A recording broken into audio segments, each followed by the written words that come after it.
오늘은요, 출애굽기 그 25장부터요, 시작된 성막에 대한 이런 말씀이요, 이제 40장에 와서 완성이 됩니다. 하나님께서 출애굽기 25장부터 이 31장까지 모세에게 이 성막의 설계도, 그리고 모든 기구에 대한 것, 제사장의 의복에 대한 그런 지시를 주셨죠. 근데 이제 36장부터 39장까지의 이 내용은요, 앞에 주어진 명령들을 이스라엘 백성들이 그대로 실행에 옮기는 장면입니다. 컨트롤 V한 것처럼, 컨트롤 C 한 것처럼 이렇게. 그래서 하나님의 말씀을 청사진으로 받아서 실제 건축 현장에서 하나하나 조립해가는 모습이 이제 나오는 거예요. 출애굽기 36장에 보시면요, 성막 건축이 본격적으로 시작됩니다. 특히 인상적인 것은요, 이스라엘 백성들이요, 너무나 많은 헌물을 가져오게 돼서 모세가 더 이상 가져오지 마, 명령하는 내용이 나옵니다. 너무 많이 가져와서. 이게 진정 자원하는 헌신의 본보기가 되는 거죠. 그리고 37장과 38장에서는 언약궤, 등잔대, 분향제단, 번제단, 물두멍, 뜰의 울타리 등 성막의 모든 기구들이 하나님의 명령대로 제작됩니다. 그리고 39장에 오시면 이제 제사장의 의복, 에봇, 흉패, 겉옷 이런 것들 완성하고 마침내 모든 작업을 이제 모세에게 보고합니다. 그리고 모세는 그들이 한 모든 일을 보고 하나님의 명령대로 이루어진 것을 이제 확인하면서 축복하는데요. 읽어볼까요? 43절입니다. 네. 모세가 그 모든 일을 보았는데 보라, 그들이 주께서 명령하신 대로 그 일을 행하되 그대로 행하였으므로 모세가 그들을 축복하였다. 이렇게 출애굽기 36장부터 39장까지는요, 한마디로 요약하면 하나님의 명령에 대한 이스라엘 백성의 순종입니다. 이제 출애굽기 마지막 장인 40장에서는 드디어 성막이 실제 세워집니다. 거기에 하나님의 영광과 임재가 임재하는 그런 장면이 펼쳐집니다. 즉 지금까지 모든 준비와 헌신과 순종이 이제 하나님의 임재로 완성되는 순간이죠. 한번 이제 본문을 보세요. 다시 보세요. 읽어볼까요? 네. 그의 말씀에 이르시되 너는 첫째 달 첫째 날에 회중의 장막 곧 성막을 세우고 그 안에 정황궤를 둔 뒤 휘장으로 그 궤를 가르치니라. 제가 쓴 베들레헴에서 이게 오자가 있네요. 이게 증언궤입니다. 궤 아크예요. 이런 건 이런 단어가 있나요? 이건 이제 실수로 잡니다. 여기 보시면요, 하나님께서 성막을 세우라고 명령하신 장면을 보면요, 우리가 무심코 지나칠 수 없는 아주 영적 교훈들이 있습니다. 먼저 이제 하나님은 항상 안에서부터 일하십니다. 이게 되게 중요해요. 하나님은 항상 안에서부터 일하십니다. 그래서 아까 보면요, 성막을 세우는데요, 성막을 세우고 제일 먼저 뭐를 하시냐면 그 안에, 성막 안에 증언궤, 자꾸 보이네, 그죠? 증언궤를 둔 뒤에 휘장으로 궤를 가릴지니라 말씀하시죠? 그러니까 성막을 세울 때 하나님께서 가장 먼저 명령하시는 것은 이 성막, 지성소의 중심에 있는 언약궤를 먼저 들여놓으라고 하는 것입니다. 가장 중요한 거예요. 우리 이걸 통해서요, 하나님의 일하시는 방식이 어떤 것이 분명히 알 수 있습니다. 하나님은 항상 안에서부터 시작하십니다. 중심에서부터 시작하신다는 거죠. 성막의 구조만 보더라도 지성소에서 성소로, 성소에서 뜰로, 뜰에서 진영으로 점점 안에서 바깥으로 향합니다. 하나님의 우선되는 관심은 외적인 어떤 겉모습이 아닙니다. 언제나 보이지 않는 중심으로서 그 안에 내면과 본질이 있다는 사실. 이건요, 성막 건축에만 국한된 원리가 아닙니다. 성경 전체를 흐르는 하나님의 일관된 질서와 방향입니다. 따라해보세요. 안에서 밖으로. 이게 하나님이 일하신, 역사하시는 방향이에요. 안에서 밖으로입니다. 사람은 겉을 보고요, 겉모양을 다듬고 포장하려고 합니다. 근데 하나님은 항상 안쪽을 먼저 다루시고 중심을 변화시킨 후에야 그 열매가 겉으로 드러나게 하십니다. 잠언 4장 23절 볼까요? 23절. 열심을 다해 내 마음을 지키라. 생명의 선물들이 거기서 나오느니라. 열심을 다해 내 뭘 지키라고요? 마음을 지키라. 마음을 지키라. 생명의 산물들이 거기서 나온다. 그죠? 그러니까 요걸 이제 마음이라고 했을 때 the issues of life죠. 인생의 문제들. 그러니까 마음을 지켜야만, 그러니까 거기서 인생의 문제들이 나온다는 얘기예요. 요걸 또 하트를 심장으로 번역하면 생명의 issues, 분출, 흐름이 나온다는 거죠. 뭐요? 육체 생명 피해 있잖아요. 심장에서 계속 나오고 있잖아요. 그죠? 분출되고 있지 않습니까? 그렇게 이해할 수 있어요. 두 가지 다 가능한 겁니다. 그죠? 어쨌거나 열심을 다해 뭘 지키라고요? 마음을 지키라고 하시네요. 여러분, 하나님은 항상 안에서 밖으로 향하십니다. 마귀는 항상 밖에서 안으로 침투하려고 합니다. 마귀는요, 눈에 보이는 외적인 걸 통해서 자극합니다. 그래서 마음을 흔들어 버립니다. 이게 마귀 방식이에요. 그래서 창세기 보면 3장 6절. 그러다 보니 그 나무가 먹기 좋고 눈으로 보기에 아름다우며 사람의 지혜를 살만큼 촌스러운 나무이므로 그녀가 그것의 열매를 따서 먹고 자기와 함께한 자기 남편에게 주심에 그가 먹으니. 지금 여자가 뭔가를 봤습니다. 그죠? 하나님이 금하신 나무를 봤어요. 보고서 이제, 야, 이 나무가 먹기에 좋고 눈으로 보기에 아름답고 탐스럽습니다. 지금 외적인 자극, 감각의 자극을 통해서 지금 마귀가 시험하는 상황입니다. 지금. 그죠? 하나님 분명히 말씀하셨습니다. 먹지 마라. 반드시 죽는다 하셨거든요. 그 말씀이 안에서 떠올라야 되는데 지금 밖에 있는 외적인 것들로 자극을 받아서 지금 죄를 지려고 하는 거죠. 죄를 졌다는 거죠. 그죠? 마귀는 외부적인 자극을 통해서 뭔가 혼란과 죄를 짓게 만듭니다. 근데 이게 당연한 겁니다. 오늘 11장 13절부터 볼까요? 그러한 자들은 거짓 사도요 속이는 일꾼이며 자기를 그리스도의 사도로 변형하는 자들이니라. 그것은 결코 놀랄 일이 아니니 사탄도 자기를 빛의 천사로 변형하느니라. 그러므로 그의 사역자들 또한 의의 사역자로 변형된다 해도 그것은 결코 큰 일이 아니니라. 그들의 마지막은 그들의 행위대로 되리라. 진짜 이게 트랜스포머, 진짜 마귀가 트랜스포머입니다. 그죠? 사탄도 자기를 빛의 천사로 변형한다. 형태를 바꾸는 거예요. 그죠? 사탄의 사역자들도 있습니다. 실제. 또한 의의 사역자로 변형된다 하더라도 큰일이 아니다. 그죠? 이 변형한다는 말이 계속 반복돼 나오죠. 트랜스포밍이 3번 나옵니다. 그죠? 이 짝퉁의 대가가 마귀예요. 그죠? 가짜 짝퉁의 대가가 마귀입니다. 그러니까 겉모습은 아주 거룩한 것처럼 가장하지만 그 속은 속임수라는 거죠. 그러니까 하나님의 우선되는 관심은 겉모습이 아닙니다. 머리가 아닙니다. 마음에 있습니다. 우리는 세상에서 이런 말 자주 듣지 않아요? 머리가 좋아야 성공해. 쟤는 머리가 나빠서 안 돼. 쟤는 머리가 머리가 비었어. 쟤는 머리가 돌이야. 이런 말 하지 않습니까? 그죠? 저도 가끔 이런 일 하거든요. 아이들한테. 뭐가 하면 머리가 좀 약한 이런 일 하거든요. 사실 이런 말 하면 안 되는데, 네. 그러니까 우리나라에서는요, 머리를 어떤 판단력이나 어떤 기억력이나 이런 상징입니다. 그래서 교육이나 직장이나 진로나 인간관계나 결혼 조건에서도 머리가 얼마나 좋으냐가 중요한 기준처럼 여겨집니다. 그런데 여러분, 감사하게도 성경은요, 이것과 정반대 관점을 제시합니다. 성경은요, 머리가 좋다, 두뇌가 탁월하다, 이걸 칭찬하지 않습니다. 감사하지 않아요? 이러지 않습니다. 오히려 하나님께서는요, 언제나 마음이 정직한가, 마음이 깨끗한가, 온전한가를 보십니다. 제가 성경을 아무리 살펴봐도요, 머리가 나빠서 책망받는 사람은 없더라고요. 보셨어요, 혹시? 없습니다. 안 나와요.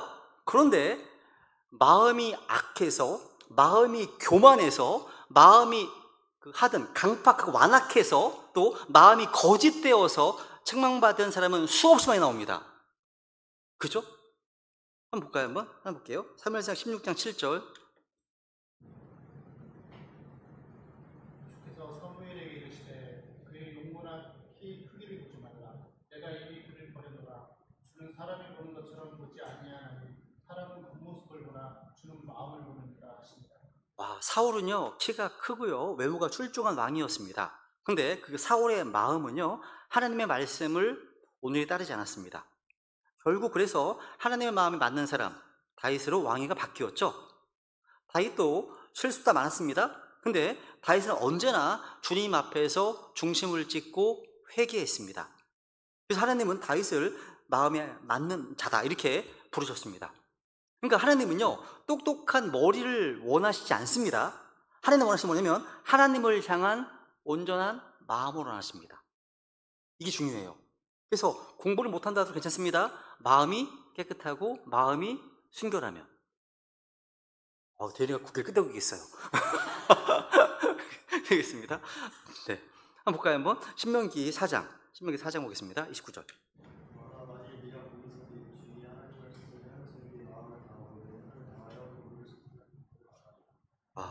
여기 보시면 내 마음을 다하고, 머리를 다하라는 건 없어요. 없습니다. 마음을 다하고 그분을 찾으면 그분을 만난다 하시네요. 그 다음 예레미야 29장 13절.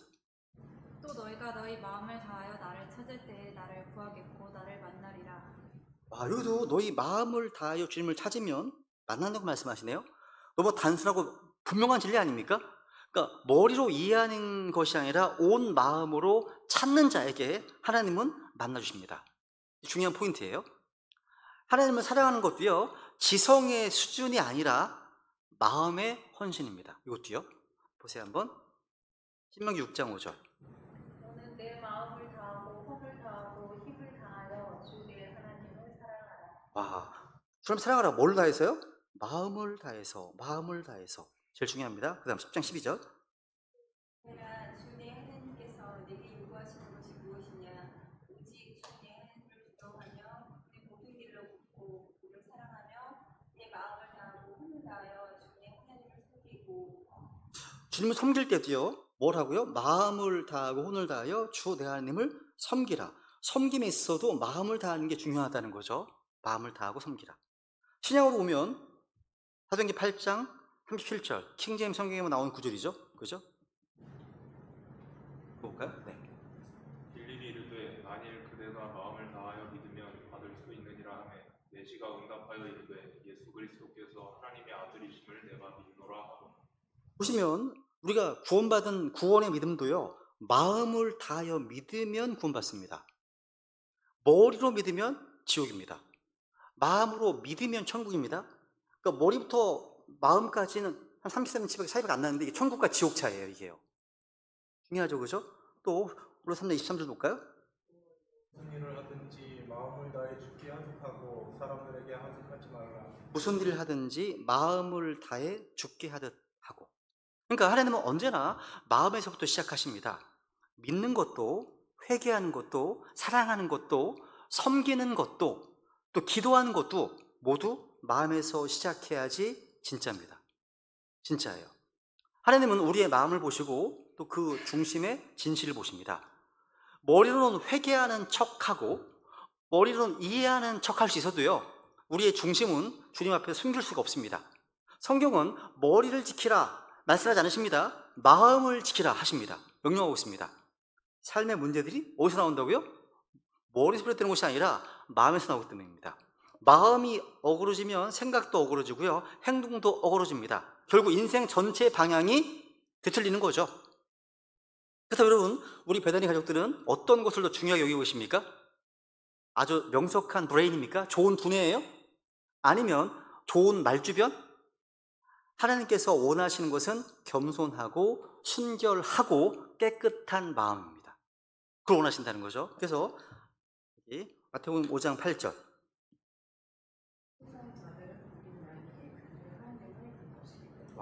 마음이 순수한 자들은 복이 있습니다. 머리가 순수한 자가 아니라 마음이 순수한 자는 복이 있다고 말씀하십니다. 하나님 보실 때 시편 86편 12절. 주 내 하나님이여 내가 내 마음을 다하여 주를 찬양하고 영원토록 주의 이름의 영광을 돌리리니. 이런 마음을 하나님이 기뻐하시는 거예요. 하나님은 우리의 아주 좋은 머리를 보시고 감탄하시는 것이 아니라 이런 우리의 마음을 기뻐하신다는 거죠.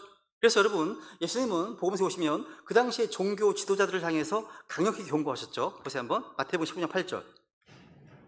이 백성이 자기 입으로는 내게 가까이 오며 자기 입술로는 나를 공경하나 그들의 마음은 내게서 멀리 있고. 입술로는 참 잘합니다. 입술로는 립서비스 잘하는 거죠. 그렇죠? 그런데 그들의 뭐가 멀리 있다고요? 마음이 멀리 있다. 그러니까 겉으로는 주님을 찬양하고 예배드리는 것 같지만 주님이 보시는 것은 그 중심이 진실한가, 마음이 하나님을 향하고 있는가 하는 겁니다. 이게 중요한 거예요. 그래서 오늘 본문에서 주님께서는 성막을 세울 때 가장 먼저 지성소 안에 언약궤를 들여놓으라 명령하신 겁니다. 이 언약궤 안에는요, 하나님과 이스라엘 사이에 언약이 기록된 두 돌판이 들어있었습니다. 하나님 말씀입니다. 그 위에는 긍휼의 자리가 덮여 있었습니다. 그곳에 하나님께서 임재하시고 주님께서 말씀하시는 곳이었습니다. 거기서 말씀하셨습니다. 주님의 임재가 머무르는 자리였죠. 이것은 주님께서 성막의 중심에 주님께서 함께 하심으로 나머지 모든 것들은 다 그 중심을 기준으로 해서 질서 있게 세워지는 겁니다. 가장 중요한 거예요, 이것이요. 에스겔서 47장에도 보시면요, 성전의 문지방 밑에서 물이 흘러나와서 점점 강이 되고 마침내 모든 생명들을 살리는 큰 강으로 흘러가는 장면이 나옵니다. 그 생명수는요, 성전 가장 중심부에서부터 시작되어서 밖으로 더 넓게, 더 깊게 흘러갑니다. 이게 하나님이 역사하시는 방향입니다. 하나님으로부터, 성전으로부터 흘러나가기 시작한 밖으로요. 그러니까 안에서 밖으로, 중심에서 외곽으로, 내면에서 외면으로 이렇게 흘러가고 있습니다. 또 이 생수가 어디로 흘러가는지 보세요, 한번. 37장 1절. 그 뒤에 그가 다시 나를 그 집 문으로 데려가는데 보라 그 집 문지방 밑에서부터 물들이 나와 동쪽으로 흘렀으니 이는 그 집 앞면이 동쪽을 향해 서 있었고 그 물들이 그 집 오른쪽 곧 제단 남쪽에서부터 내려오기 때문이더라. 지금 성전에서부터 물이 나오는 거예요, 지금. 근데 보세요. 재단에서 내려오고 있네요. 재단은 예수 그리스도의 십자가를 가리킵니다. 그렇죠? 거기서 나오고 있습니다. 내려오고 있습니다. 또 하나 볼까요? 더 8절. 그가 내게 이르되 이 물들은 동쪽 지역을 향해 흘러나와 사막으로 내려가서 바다로 들어가리니 그것들이 바다로 들어가면 그 물들이 치유되리라. 그래서 이게 생수의 강입니다. 제가 이거 설교한 적이 있거든요. 생수의 강에 대해서. 그렇죠? 이 물들이 사막으로 내려가서 거기 있던 것들을 다 치유해 버립니다. 생수의 강이 임하는 곳마다 다 치유와 회복과 열매가 일어납니다. 근데 여러분 보세요. 이 물이 어디로 흘러가고 있습니까? 내려가고 있습니다. came down, go down이에요. 항상 물은 위에서 아래로 흐르고 있습니다. 물은 겸손하기 때문에. 물은요, 낮은 곳을 사랑하고요, 낮은 곳을 향해서 흐릅니다. 그죠? 위에서 아래로. 여러분, 위에서 아래로 내려가신 물 같으신 분이 하나님이십니다. 예수님은 하늘 왕자를 버리시고 이 땅에 내려오셨습니다. 자신을 낮추셨습니다. 구유에서 태어나셨고 십자가 자신을 낮추셨습니다. 근데 마귀는 높은 곳을 좋아해요. 높은 곳으로 우리를 유혹합니다. 그래서 마태복음 4장에 보시면 마귀가 예수님을 시험할 때 어디로 갑니까? 예수님을 유혹한 위치는 다 높은 곳이었습니다.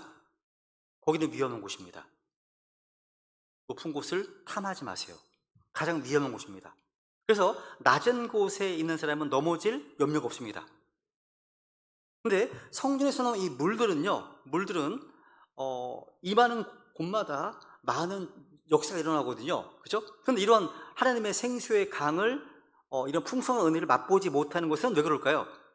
우리가 낮아져 있지 않기 때문에, 겸손하지 않기 때문입니다. 하나님께서 역사하시는 방향에 있지 않기 때문이에요. 낮은 곳이 아닌 높은 곳을 향해 있기 때문입니다. 그렇게 되면 어떠한 치유도 회복도 열매도 경험하지 못하게 됩니다. 메마른 삶이 되는 거죠. 고린도서 4장 16절 볼까요?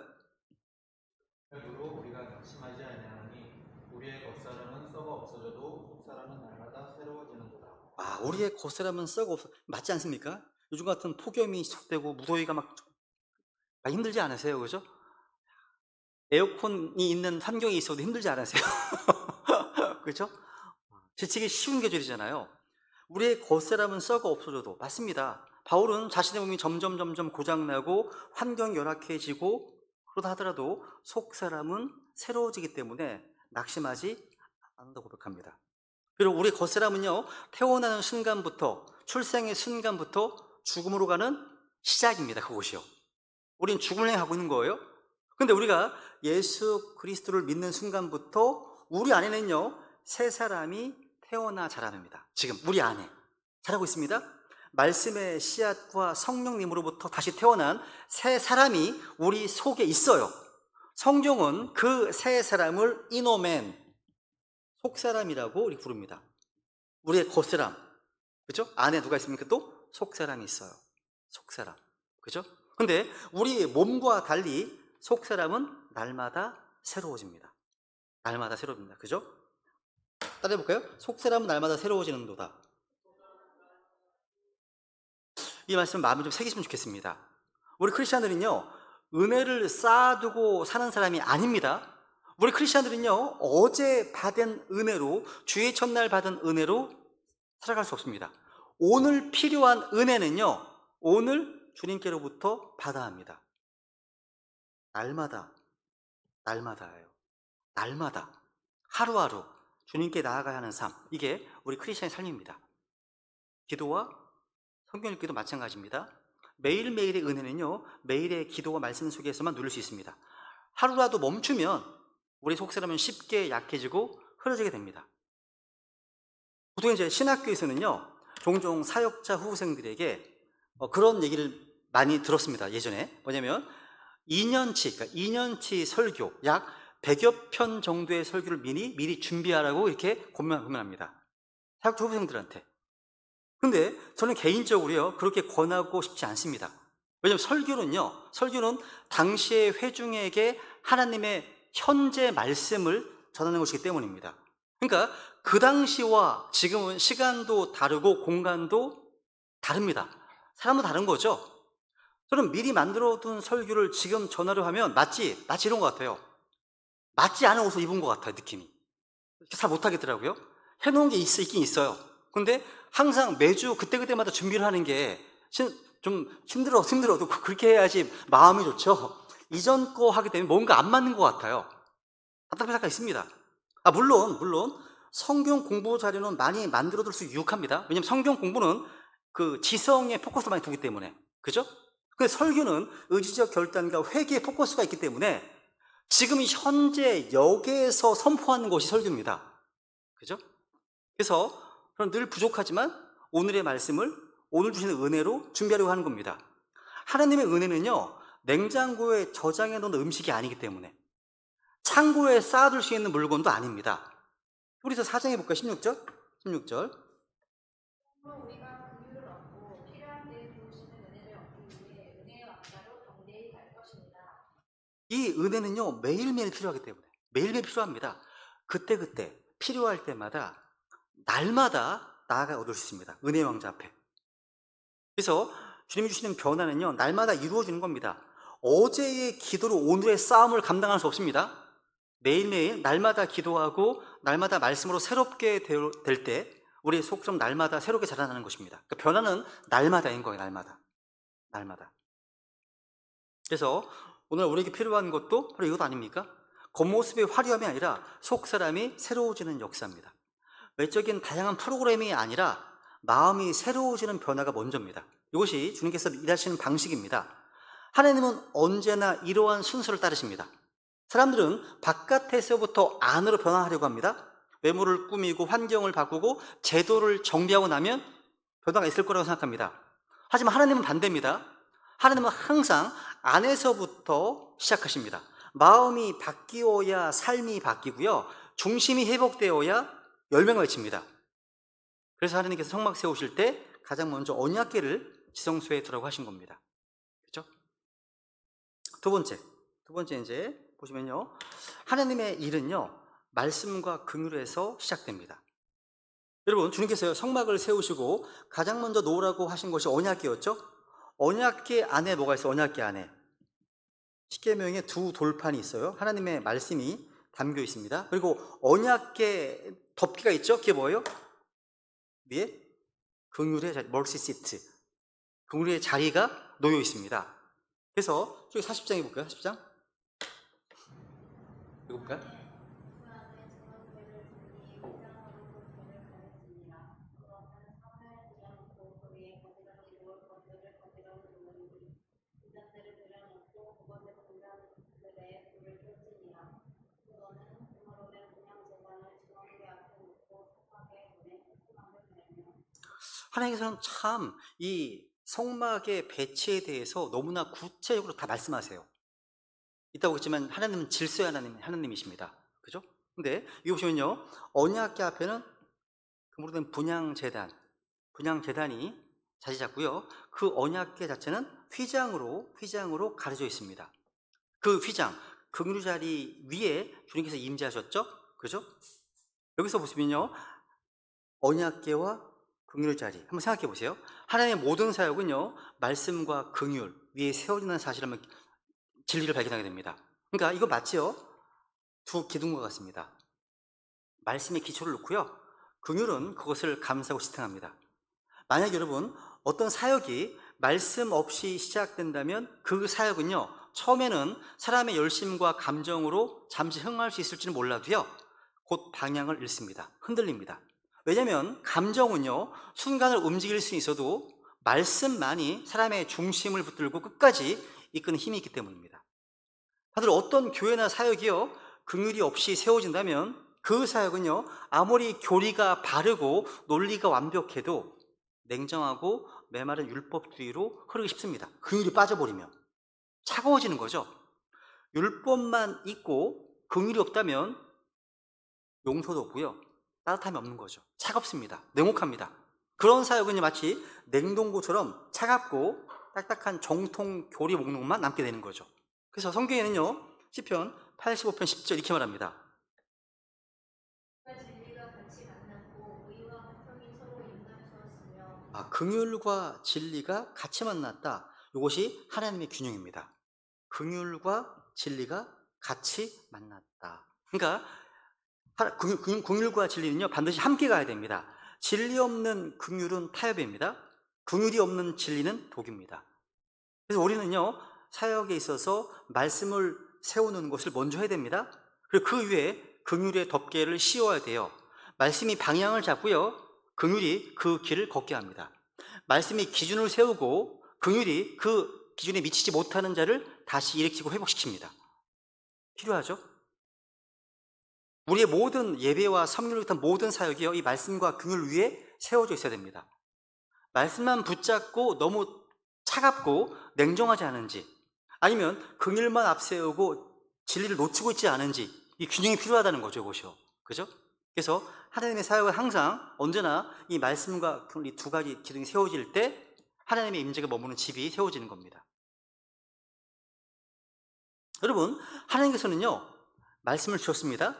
그뿐만 아니라 말씀을 범한 자에게 긍휼을 통해서 다시 나아올 수 있는 회복의 길을 열어주셨습니다. 시편 103편 8절. 주께서는 긍휼이 많으시고 은혜로우시며 분노하기를 거부하시고 긍휼이 풍성하시니 그분은 항상 꾸짖지 아니하시며 자신의 분노를 영원히 품지도 아니하시리로다. 그분께서 우리 죄들에 따라 우리를 다루지 아니하시고 우리 불법들에 따라 우리에게 갚지 아니하셨으니. 이것이 바로 뭐예요? 긍휼입니다. 우리의 죄들에 따라서 우리를 다루지 아니하시는 것, 이게 긍휼입니다. 성경의 긍휼의 정의입니다, 이것이요. 그래서 긍휼이 주님께서는 많으시고요, 긍휼이 풍성하시다, 행복하십니다. 만약 우리가요, 죄를 지을 때마다 주님께서 그에 대한 즉각적인 징벌을 받았다면 우리는 여기 있을 수가 없습니다. 그렇죠? 우리는 모두 죄 가운데 멸망할 수밖에 없는 존재였습니다. 그런데 주님께서는 긍휼히 여기셨습니다. 우리의 불법과 범법과 죄를 용서하셨고 독생자 예수를 통해서 우리의 죄 불법을 완전히 제거하셨습니다. 요 긍휼은요, 우리 주님의 성품입니다. 긍휼은요, 하나님께서 죄인과 다시 교제하시는 문을 여는 열쇠입니다. 오늘 우리는 말씀 없이 살아갈 수 없고요, 또 긍휼 없이 주님께 가까이 갈 수가 없습니다. 말씀이 없으면 방향을 잃고 긍휼이 없으면 다시 일어설 기회를 잃습니다. 하나님은 말씀으로 우리를 다스리시고요, 긍휼로 우리를 살리십니다. 두 개가 필요하다는 거죠. 항상 중요하다는 거죠. 세 번째로요, 하나님은요, 질서 있게 일하십니다. 하나님께서요, 성막을 세우라고 명령하신 장면 계속 읽어보면요, 얼마나 세밀하고 질서 있는 분이신지를 분명히 알 수 있습니다. 특히 이제 4절부터 9절까지 말씀을 보시면요, 그걸 보여줍니다. 하나님은 단순히 성막을 세우라 이렇게 하지 않으셨습니다. 그분은 무엇을 어디에 어떤 순서로 어떻게 두어야 하는지 하나하나 구체적으로 지시하셨습니다. 하나님 이런 분이십니다. 한번 읽어보세요. 한번 쭉.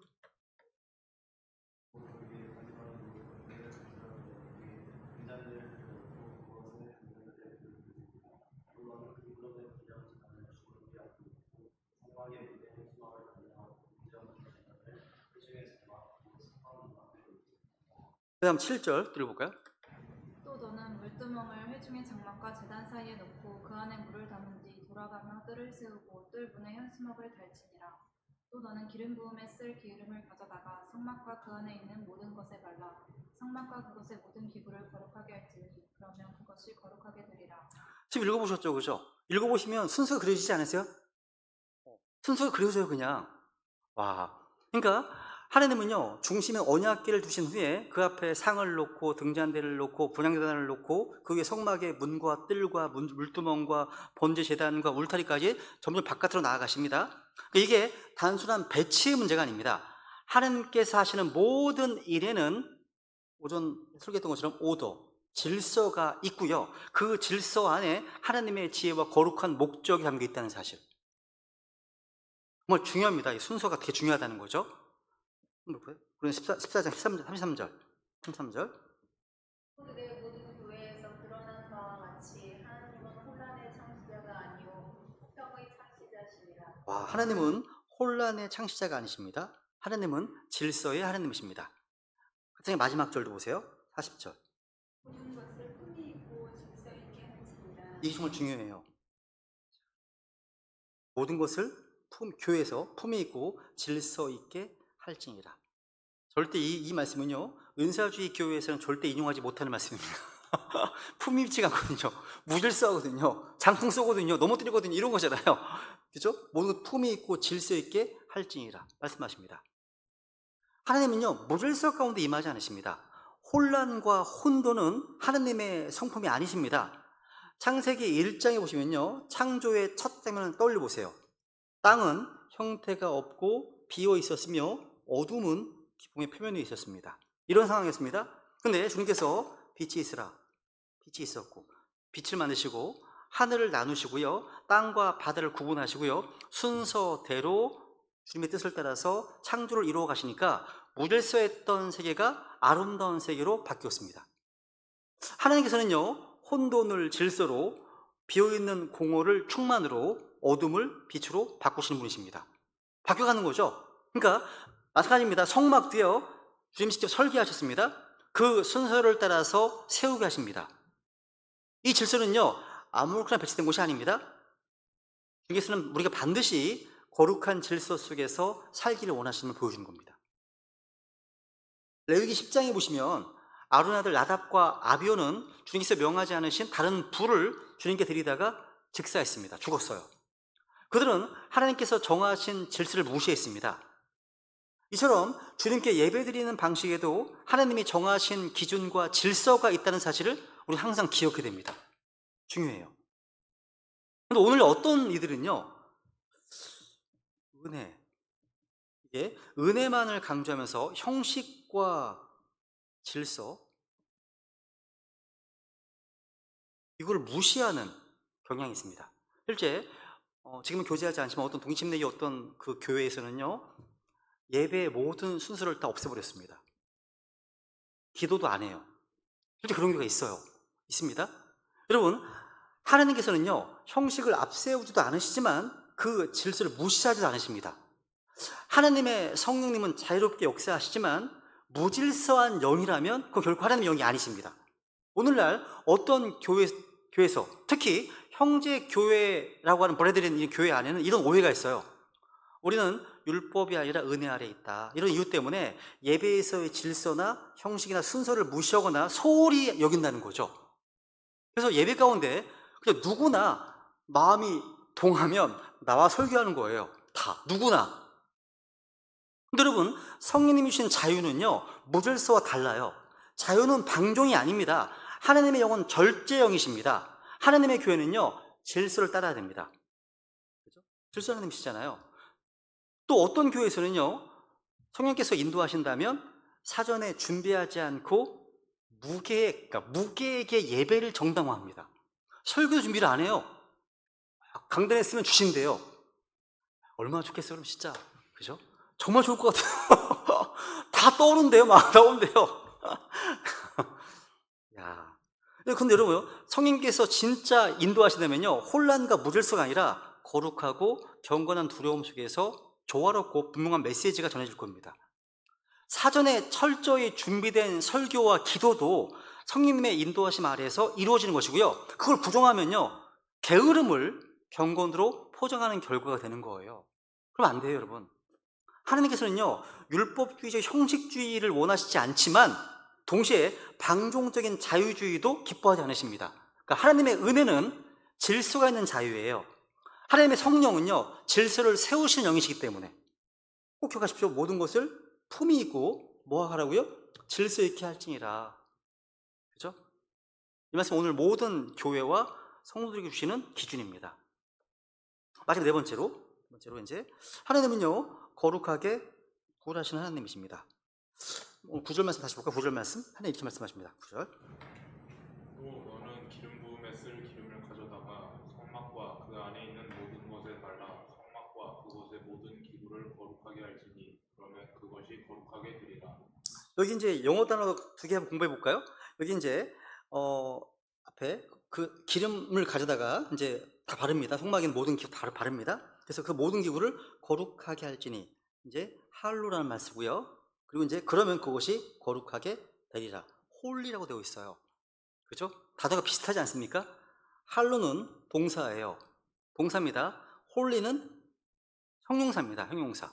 그러니까 할로는 동사로서 거룩하게 만들다, 성결하다라는 뜻입니다. 그러니까 무언가를 하나님을 위한 목적으로 따로 구별하는 행위에 사용됩니다. 이 말씀 보면 기름을 부어서 거룩하게 만드는 과정 자체가 할로입니다. 할로입니다. 홀리는 뭡니까? 할로라는 동사에서 파생된 상태입니다. 무엇인가 이미 거룩하게 된 상태를 말할 때 홀리를 말합니다. 사용합니다. 예를 들어서 1장 16절 볼까요? 16절. 내가 거룩하니 너희는 거룩할지니라 하였느니라. 여러분 그러니까 할로는 거룩하게 만드는 행위를 가리키는 것이라면 홀리는 뭐예요? 거룩한 상태가 된 결과를 가리키는 겁니다. 그래서 이제 홀리죠. 이는 거룩할지니라 말씀하시네요. 또 마태복음 6장 9절 볼까요? 이런 식으로 기도하라. 하늘에 계신 우리 아버지여, 아버지님께 높이 여겨지게 하시고. 이게 주기도문에 나오는 유명한 기도죠, 그죠? 아버지님이 거룩히 여겨지게 하시고 할로우드라고 되어 있습니다. 그러니까 주의 이름이 거룩히 여김을 받을 이 의미는요, 하나님의 이름을 구별하여 영광을 돌리라는 그런 뜻입니다. 그래서 약간 어감이 다르죠, 그죠? 네. 그래서 하나님께서요, 성막을 완성하게 하신 후에 마지막으로 명령하신 일 뭡니까? 성막과 그 안에 모든 기구에 기름을 부어서 거룩히 구별하는 것이었습니다. 이건 단순한 의식이 아닙니다. 주님께 쓰임받기 위한 결정적인 마지막 단계입니다. 이것이요. 중요한 거예요. 아무리 성막이 정해진 설계도에 따라서 정확하게 지어진다고 하더라도요, 또 아무리 기구들이 규격대로 완벽하게 만들어지고 정확한 위치에 잘 배치가 된다고 하더라도 기름 부음이 없다면 그건 단순한 구조물에 불과한 거예요. 외형적으로 아무리 완벽해 보여도 하나님께 구별되지 못한 상태라면 하나님의 임재가 머무를 수 없습니다. 오직 기름 부음을 통해서만 그 성막은 하나님이 임재하시고 하나님이 말씀하시고 이스라엘 백성과 만나시는 거룩한 장소로 변화될 수 있었습니다. 성령의 기름 부음, 이것은 바로 하나님의 소유이다 표시입니다. 그곳이 있어야만 주님의 목적에 합당하게 쓰임받을 수 있습니다. 그래서 오늘 우리가 중요한 교훈을 주죠. 외적인 준비나 형태만으로는요, 주님께 온전히 쓰임받을 수 없습니다. 우리는 반드시 주님께서 구별하시는 기름 부음, 즉 성령 충만함, 그리고 거룩히 구별됨 가운데 있어야 합니다. 그래야만 우리의 삶이 주님 뜻을 이루시는 거룩한 도구로 사용할 수 있는 거죠. 신앙의 중요한 본질입니다. 본질. 겉모양이 아무리 그럴듯하고 열심히 아무리 뜨겁고 특심이라 할지라도요, 성령님의 기름 부으심이 없다면 주님께 쓰임받을 수 없습니다. 주님께서 사용하시는 사람과 사역은요, 반드시 주님의 기름 부으심, 곧 성령님의 구별하심과 복음하심을 통해서 구별되어야 됩니다. 이게 이제 어디 나오냐면요, 레위기 8장에 보시면요, 레위의 아들 제사장 위임식에서 똑같이 나온다. 같은 원리가 나옵니다. 모세는요, 아론과 그의 아들들에게 제사장의 옷을 입힙니다. 그리고 나서 그들의 기름을 부어서 거룩히 구별했습니다. 단순히 옷만 입힌 게 아닙니다. 기름 부음을 통해서 하나님의 소유로 확증하신 거예요. 이건 과거 시대에만 끝나는 것이 아닙니다. 오늘날도 주께서 어떤 사람에게 어떤 중요한 사역을 맡기실 때는요, 반드시 먼저 그 사람을 따로 떼어놓으십니다. 근데 그 성령의 기름 부음이 없이 사역이 시작된다면 곧 한계에 부딪히고요. 그냥 인간적인 수고로 전락할 수 있습니다. 오래 못 가요. 그래서 주님께서는요, 우리에게 주님의 목적, 하나님의 목적을 위해서 구별된 존재로 살라고 말씀하십니다. 우리는 신분이 달라요. 우리는요, 세상과는 다른 구별된 신분을 가진 사람들입니다. 단순히 우리 교회 다니는 사람이 아닙니다. 신앙생활하는 사람이 아닙니다. 하나님의 계획 속에서 주님의 목적을 위해서 따로 떼어 놓으신 존재가 바로 크리스찬입니다. 우리가요? 그런 존재예요. 한번 오늘 1장 20 볼까요? 한편 우리를 너희와 함께 그리스도 안에서 굳게 세우시고 우리에게 기름을 부으신 분은 하나님이신데 그분께서 또한 우리를 공인하시고 우리 마음속에 성령을 보증으로 주셨느니라. 우리 구원받은 모든 크리스찬들은요, 기름 부음 받았습니다. 그러니까 설교자만 기름 부음 받은 주님의 종이 아닙니다. 그런 말 쓰지 않습니까? 일본 교회에서. 그렇죠? 아, 이분은 기름 부음 받은 주님의 종이라고 하지 않습니까? 모든 크리스찬들이요, 기름 부음 받았습니다. 다. 기름 부음 받은 주의 종 맞아요. 다. 그렇죠? 저기입니다. 여러분, 기름 부으셨다는 건 무슨 뜻입니까? 너희들은 하나님의 것이다. 이런 뜻입니다. 하나님의 소유를 확증하시는 봉인입니다. 또한 기름 부음 뭐냐면 우리가 이 세상에서 따로 구별된 존재라는 사실을 선언하는 표시입니다. 그런 존재들이 다요. 교회. 그렇죠? 따로 떼어 놓은 바 된 존재들, 성도들입니다. 베드로는 이것을요, 베드로서 2장 9절. 너희는 선정된 세대요 왕가의 제사장이요 거룩한 민족이요 특별 소유 백성이니 이것은 너희를 어둠에서 불러내어 자신의 놀라운 빛으로 들어가게 하신 분에 대한 찬양을 너희가 전하게 하려 함이라. 아멘. 우리는 지금 선정된 세대고요, 왕가의 세상이고, 그다음 보세요. 누굽니까 우리가요? 거룩한 민족이에요. 이거 홀리 네이션, 거룩한 민족입니다. 거룩하다는 말은요, 뭐가 거룩한 거예요? 목소리 깔고 뭐 이게 거룩한 게 아닙니다. 아니고 하나님의 목적을 위해서 set apart, 따로 떼어 놓아진 것, 이게 거룩하다는 뜻입니다. 거룩한 민족입니다. 그죠? 그러니까 하나님의 목적으로 따로 떼어 놓은 존재, 주님의 소유로 따로 불러 세우신 자들, 그런 의미입니다. 이 거룩한 민족이라는 거죠. 그래서 여러분, 디모데후서 2장에 보시면 바울이 이렇게 고백하죠. 바울이 그러므로 사람이 이런 것들로부터 자기를 깨끗하게 하면 존귀에 이르는 그릇 곧 거룩히 구별되어 주인이 쓰기에 합당하며 모든 선한 일에 예비된 그릇이 되리라. 주님께서 쓰시기에 합당한 그릇이 되려면 어떻게 됩니까? 그릇이요? 자신을 깨끗하게 해야 됩니다. 하나님은 아무 그릇이나 쓰시지 않습니다. 깨끗하게 된 그릇, 구별된 그릇, 바로 이런 그릇들이 주님의 손에 들려 귀하게 쓰임받게 되는 겁니다. 그렇죠? 하나님은요, 모든 사람을 사랑하셨습니다. 근데 모든 사람을 동일한 방식으로 사용하지는 않으십니다. 주님께서 사용하시는 그릇은요, 깨끗해야 됩니다. 구별되어야 됩니다. 그러니까 능력이 있어서 쓰임받는 것이 아닙니다. 열정이 많아서 쓰임받는 것이 아닙니다. 하나님께 드려진 그릇은요, 자기를 깨끗하게 하는 그릇. 그러니까 주님께서 구별하신 그릇만이 주인의 손에 들려 귀히 쓰임받을 수 있습니다. 그래서 우리는 능력보다 거룩을 더 소중히 여기게 됩니다. 거룩을요. 그렇죠? 오늘날 많은 이들이 능력만을 구하고 결과만을 추구합니다. 근데 거룩한 구별이 없이 능력을 구하는 것은 위험한 겁니다. 공허한 거예요, 이건요. 그죠? 말씀 정리하겠습니다. 여러분, 정리해 보면 우리 하나님께서는 항상 안에서부터 일하시는 분이십니다. 그죠? 성막의 중심, 그 지성소부터 시작하셨고 중심에 언약궤가 있었고 그 언약궤는 말씀이 있었고요. 위에는 긍휼의 자리가 덮여 있었습니다. 이거 하나님께서 우리의 삶과 사역을 세우실 때에도 반드시 따르는 영적 질서입니다. 같이 한번 읽어볼까요? 마지막 구절인데 같이 읽겠습니다. 시작. 너희가 하나님의 성전인 것과 하나님의 영께서 너희 안에 거하신 것을 너희가 알지 못하느냐? 오늘 성막을 통해서 하나님의 임재와 영광이 충만히 임했던 성막, 이 되기까지의 과정을 잘 생각해 보세요. 오늘날 많은 크리스찬들이요, 겉모습과 형식은 갖추어 있습니다. 근데 마음에 말씀과 긍휼이 없고 또 거룩함이 없으면 잃어버렸습니다. 그러면 하나님의 임재는 절대 그런 삶 위에 머무르지 않습니다. 너희가 하나님의 성전인 것과 성전입니다. 그리고 하나님의 영께서 우리 안에 거하십니다. 이걸 항상 인식하시면 좋겠습니다. 그죠? 그래서 하나님은요, 오늘도 우리의 삶을 성전 삼아 함께 임재하기 원하십니다. 우리를 그분의 거처로 삼아서 거하기 원하십니다. 그런데 하나님은 아무 곳이나 거하시지 않으십니다. 마음이 비어있고 말씀도 없고 질서도 없고 방황한 곳에는요, 하나님이 거하실 수 없겠죠. 하나님은 말씀 위에 또 긍휼 가운데 질서 안에 구별된 자들 안에 영광스럽게 임재하십니다. 하나님과 교제를 말씀하는 거죠. 말씀드리는 겁니다. 지금 교제하는 거, 그죠? 중요합니다. 그래서 너희가 하나님의 성전인 것과 하나님의 영께서 너희 안에 거하는 것을 알지 못하느냐. 여기까지 하겠습니다. 이 시간 기도하실 때요, 우리 마음 깊은 곳에 주의 언약궤를 다시 모시기 원합니다. 말씀이 중심이 되게 하시고 또 긍휼이 그 위를 덮게 하시고 우리 안에 무질서 혼란을 제거해달라고 구하시면 좋겠습니다. 그리고 성령님의 기름 부으심으로 우리를 구별하시고 주님께서 임재하시고 다스리시기에 합당한 하나님의 성전으로 세워달라고 이 시간 같이 좀 기도하면 좋겠습니다. 기도하십시오.